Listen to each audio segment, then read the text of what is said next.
qu'est-ce qu'on peut dire des faits de cet événement, ce fait divers qui s'est produit ce matin tôt?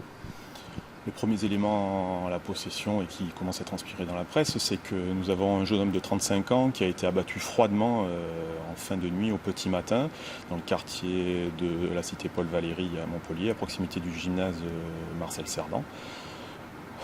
Il est décédé depuis, à 8h du matin. Son décès a été constaté. C'est le SRPJ de Montpellier qui a été saisi après que la sûreté départementale de l'Hérault se soit déplacée pour les premières constatations et déjà la personne était gravement blessée.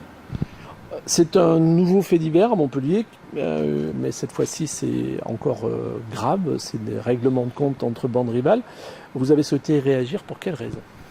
Nous commençons, comme nous avons fait un communiqué de presse ce matin, nous commençons à être inquiets de cette dérive qui arrive, j'allais dire, de Marseille. Mais c'est vrai que ce phénomène marseillais est en train de déborder entre autres, depuis quelques semaines, mais depuis le début du mois d'août, sur Montpellier et Béziers. Et nous sommes assez inquiets de ce qui est en train de se passer actuellement. Inquiet pourquoi? Qu'est-ce qui est nouveau dans les faits divers qui se produisent? Bien, disons la succession déjà. La succession, nous en sommes en 7 en un mois. J'ai fait un rapide décompte. 7 en un mois. Et l'usage d'armes lourdes, la Kalachnikov, ou même le couteau. Le couteau sort facilement et nous avons de nombreux blessés. La Feria à Béziers ou aux abords de la gare il y a quelques semaines.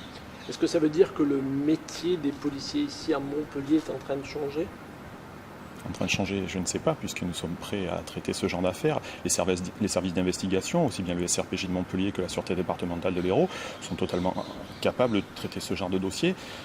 Nous tirons la sonnette d'alarme sur le manque d'effectifs dans ces services-là, et dans les semaines à venir, ça pourrait devenir très compliqué.